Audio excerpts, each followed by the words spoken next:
ये अभी बेंगलोर में हो रहे एयर शो का ऊपर से एरियल सर्वेलांस किया है। इसका नाम तपस है। तपस का फुल फॉर्म होता है tactical airborne platform for aerial surveillance. तो टैक्टिकल का मतलब होता है कि बहुत ज्यादा दूरी नहीं, कम दूरी तक के लिए ये होता है। छोटे हमले को अक्सर लोग टैक्टिकल के नाम से हम लोग इसे जानते हैं। इसकी विशेषताओं के बारे में समझते हैं। ये एक्चुअल एक सर्वेलांस ड्रोन के रूप में इसे विकसित किया गया था, लेकिन अब इसे आर्मर ड्रोन के तौर पर तब्दील कर दिया गया। अमेरिका भी प्रेडिटर जो ड्रोन बनाया था वो पहले सर्वेलांस के लिए बनाया था, निगरानी के लिए। अब उसको क्या कर दिया, उसमें मिसाइल वगैरह लगा के हार्ड पॉइंट जोड़ के उसे घातक हथियारों से लैस कर दिया। आज दुनिया में सबसे ज्यादा तबाही वही मचा रहा है। तो ये जो हम लोग का तपस ड्रोन है, रुस्तम 2 का ये एडवांस वर्जन है, तो ये अब हमला करने के लिए भी तैयार रहेगा। इसे डीआरडीओ ने विकसित किया और बनाने की जिम्मेदारी एचएएल हिंदुस्तान एरोनॉटिक्स लिमिटेड को दे दिया। वो अपनी प्रोडक्शन फैसिलिटीज में इसका विकास करेगी और तेजी से इसे आगे बढ़ाएगी। इसके नंबर ऑफ मतलब आर्मी, एयरफोर्स, नेवी सबके लिए इसका प्रोडक्शन को आगे बढ़ाया गया। लगभग 76-74 के आसपास में इसका नंबर को अभी मांगा गया है, हालांकि और इसके नंबर्स को बढ़ाया जाएगा। शुरुआती परीक्षण इसका कर्नाटक में हुआ था। कर्नाटक के शुरुआत में इसका कोलार में परीक्षण हुआ। दूसरा परीक्षण जो पूरा बढ़िया से ट्रायल किया गया चित्रदुर्ग में। ये अक्सर क्वेश्चन पूछेगा, चित्रदुर्ग कहां है? कर्नाटक में। हालांकि पहले भी मिसाइलों के परीक्षण के लिए हमारे पास उड़ीसा का व्हीलर द्वीप, जिसका नाम ये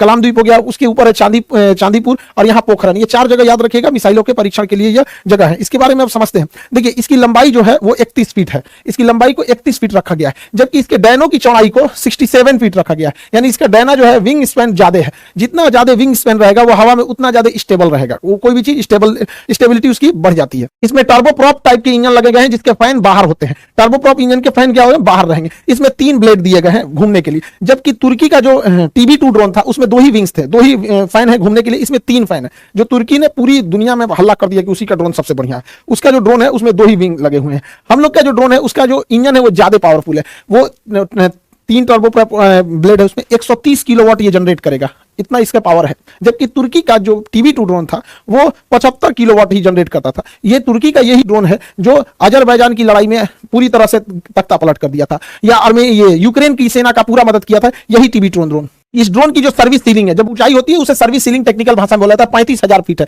35,000 फीट पे कमर्शियल जहाज उड़ते हैं। इसका मतलब ये जहाज की हाइट पे उड़ेगा, छोटे मोटे चीज नीचे से पकड़ भी नहीं पाएंगे। यहाँ पे इंडोरेंस जो है इसमें कितने देर तक उड़ सकता है? तो 18 घंटे की इसकी इंडोरेंस क्षमता है। रेंज जो है ये 1000 किलोमीटर तक जाकर हमला कर सकता है। यहाँ पे इसकी रफ्तार 350 किलोमीटर प्रति घंटा बताई गई है यहाँ पे। अभी इसकी रफ्तार, इंजन और स्मूथ होंगे। इसके खाली वजन, केवल मतलब जो जहाज का वजन है, इस ड्रोन जो है, इस ड्रोन का अकेले वजन 1800 kg है, लेकिन यह ले जा सकता है 350 kg का पेलोड। यहीं से इसकी एडवांसमेंट चालू होती है कि 350 kg के हथियार को ये ले जा सकता है। जबकि तुर्की का जो TB2 ड्रोन था वो महज 150 kg के ही वजन को ले जा सकता था। 150 kg में वो 2 से 3 मिसाइलें ही ले जा सकता था, जिस वजह से उसे बार बार वापस आना पड़ता था। दूसरा, ये एक राफेल में मतलब 50 राफेल खरीद, इसको एक राफेल में ये 50 ठो आ जाएगा। और तगड़ा एकदम खतरनाक, जिसका कोई अभी रेट डिस्क्लोज नहीं होता है ये डिफेंस के चीजों की, इसलिए हम लोग इसका अंदाजा लगा सकते हैं, लेकिन ये बहुत सस्ता होता है। इसका रेट अभी किसी को एक्चुअल नहीं पता होता।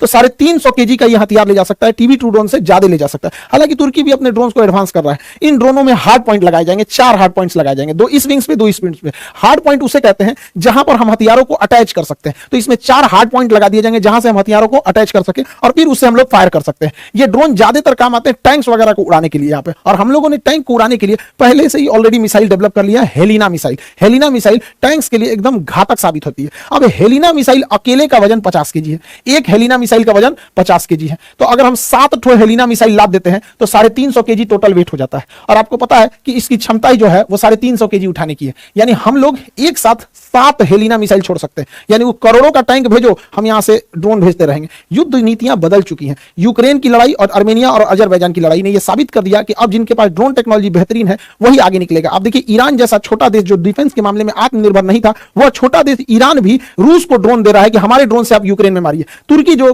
हथियार के निर्यात में उतना नहीं प्रसिद्ध था, लेकिन उसने भी यूक्रेन को दिया मारने के लिए, और ये ड्रोन तख्ता पलट कर दिए, पूरी तरह से माहौल बदल दिया। ये ड्रोन बहुत सस्ते होते हैं। मेन लड़ाई इसी चीज की, बहुत सस्ते होते हैं। यहाँ पर ड्रोन में कोई पायलट नहीं बैठता, इसलिए ह्यूमन कैजुअलिटी का कोई बात नहीं होता है। तो ये आर्मर ड्रोन अब हो जाएगा। ये TB2 ड्रोन और 7 मिसाइलों को ले जा सकता है। और टैंक का हाल ये हो जाता है, देख सकते हैं यहाँ पर।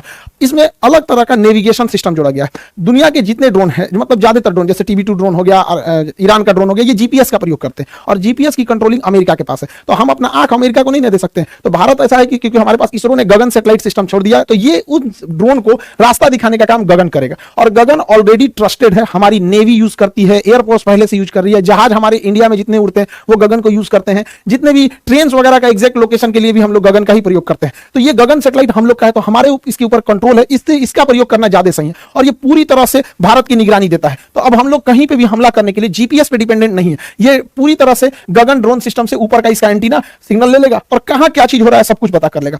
इवन कि ये आपस में लिंक भी होते हैं। अगर कोई कमर्शियल जहाज जा रहा है, इसको कुछ दिखाई दिया तो ये गगन को बता देगा, वो बता देगा ड्रोन को यहाँ पे। तो इन आपस में इंटरचेंज होने से रियल टाइम डाटा इजी पता चल जाएगा कहां हमला करना है कहां नहीं। अब जीपीएस में कोई डाटा मिल रहा है वो देर से मिलेगा। जैसे अगर किसी को बता दिया कि लखनऊ के ऊपर से एक जहाज जा रहा है, आधा घंटा बाद हम ये सूचना देंगे कि लखनऊ से जहाज जा रहा है, तो जहाज पता नहीं कहां जा चुका रहेगा आधा घंटा में। तो हमें जो भी जानकारी चाहिए रियल टाइम पे, अभी वो जहाज पिन पॉइंट कहां है। तो रियल टाइम डेटा के लिए हमारा गगन सिस्टम बहुत जरूरी है और ये आपस में इंटीग्रेटेड है। सारी सिस्टम आपस में एक दूसरे से इंटीग्रेट है, जिससे हमें रियल टाइम डाटा लेने में ईजी होगा। इसमें नेविगेशन सिस्टम में दुनिया का सबसे एडवांस नेविगेशन सिस्टम डाला गया है यहाँ पे। इसके कैमरे में बिल्कुल एचडी क्वालिटी को, लेकिन एचडी क्वालिटी ये देखने के काम में आता है। युद्ध में कितना अच्छा देखते हैं ये मतलब नहीं। जब दुश्मन को देख लेंगे तो आप भी दुश्मन को मार देंगे और दुश्मन भी आपको मार देगा। या सारी लड़ाई आज बियॉन्ड विजुअल रेंज है, हमारे नजरों से दूर की लड़ाई हो गई है, छुप के लड़ाई हो गई है, अंधेरे में हो गई है। तो अब वो एचडी काम नहीं आने वाला लड़ाई में, अब टेक्नोलॉजी काम आएगी। तो उसमें क्या काम आएगा, देखिए नाइट विजन यहां नीचे सर्वेलांस के लिए लगाया गया है। इसमें नाइट विजन भी दिया गया है और साथ में इसमें थर्मल कैमरा भी दिया गया है। देखिए नाइट विजन होता है कि हमें अंधेरे में देखने की सहूलियत दे देता है नाइट विजन, जबकि थर्मल कैमरा ऐसा नहीं होता है। थर्मल कैमरा हम गर्मी को भांपता है, कहां का टेम्परेचर ज्यादा है उसको गर्म करके दिखाता है। जैसे ये हिरन है, इनका टेम्परेचर ज्यादा था तो इनको इस कलर से दिखा दिया, बाकी के पेड़ पौधों का टेम्परेचर कम था तो उसको अलग कलर से दिखाया। तो ये होता है थर्मल कैमरा और ये होता है नाइट विजन। अमूमन ऐसा लगता है कि जब नाइट विजन कैमरा है तो थर्मल की जरूरत क्या है। देखिए नाइट विजन से अच्छा थर्मल होता है। रीजन क्या है, अगर इन हिरन को ऊपर एक तिरपाल उड़ा देते हैं या चादर से ढक देते हैं, या हिरन की जगह अगर फौजी रहते हैं ढक लेते हैं अपने आप को, तो नाइट विजन उसे नहीं देख पाएगा कि इसके अंदर आदमी है। और यही काम आ जाता है थर्मल कैमरा। अगर आप इनके ऊपर चादर से ढक भी देते हैं तो इनके बदन की गर्मी थोड़ी ना खत्म हो जाएगी, तो ये गर्मी को पहचानता है। इसलिए थर्मल कैमरा ज्यादा अच्छा होता है ये क्या नाम है डिफेंस के मामले में नाइट विजन से। लेकिन कब किसकी जरूरत पड़ रही है तो नाइट विजन में भी देख लेगा, दिख रहा है, थर्मल में भी देख रहा है, एकदम एक्यूरेट पता चल जाएगा। तो ये दोनों सिस्टम इसमें लगा के दिया गया है हमारे तपस ड्रोन में। निगरानी इसके जो नेविगेशन सिस्टम है ये बहुत बेहतरीन है। इसके अलावा अब देखिए हमको जब आसमान में कोई चीज उड़ रही होती है तो हमें चाहिए, थर्मल कैमरा क्या करता है कि छोटी सी छोटी चीजों को दिखाने लगता है कि हाँ मुंह यहाँ नाक के पास का टेम्परेचर ज्यादा है, हथेली का टेम्परेचर कम है, माथा का ज्यादा है, तो कई कलर से दिखाने लगता है। इससे कंफ्यूजन होने लगता है। इसलिए उससे बेटर है infrared sensor, IR sensor, infrared system.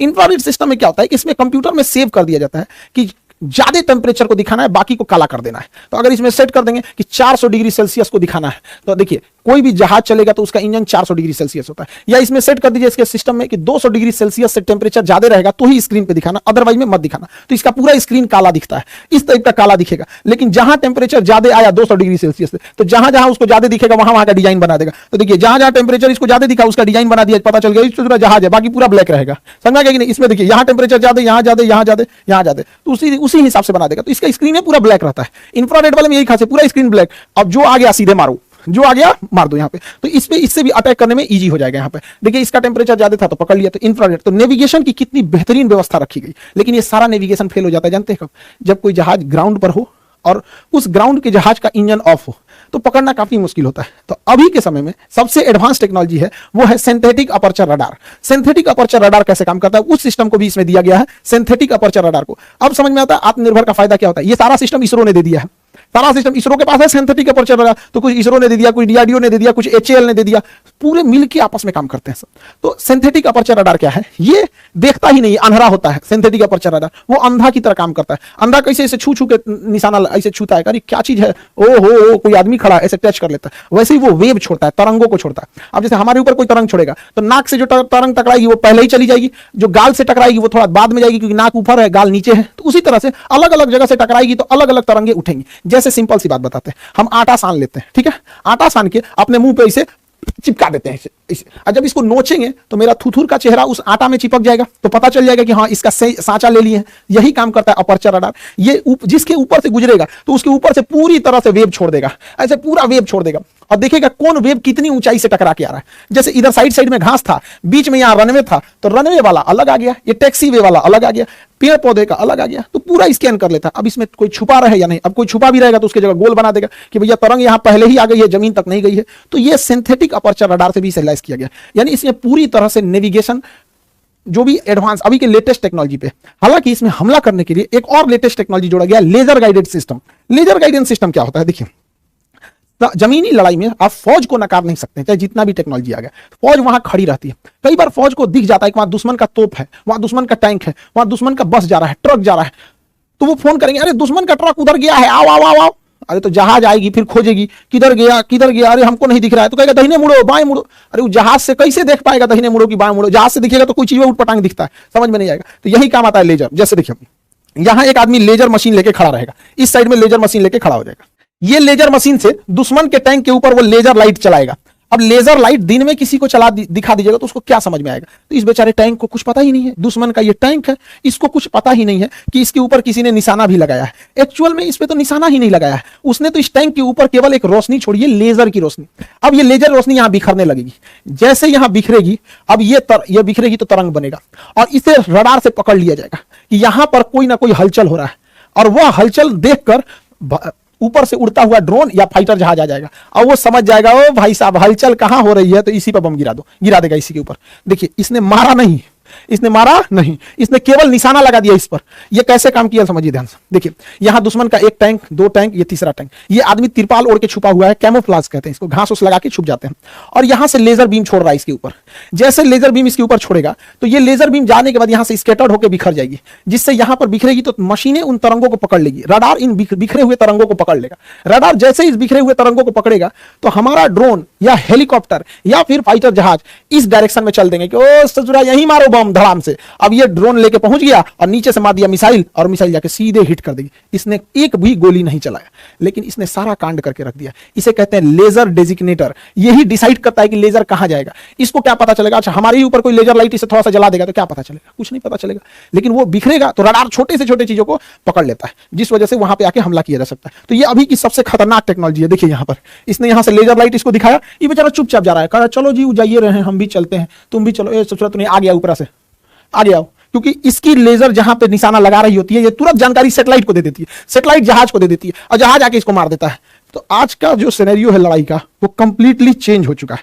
तो तपस ड्रोन अब सर्विलांस नहीं रह गया, बल्कि अब यह हमला करने के लिए तैयार हो गया।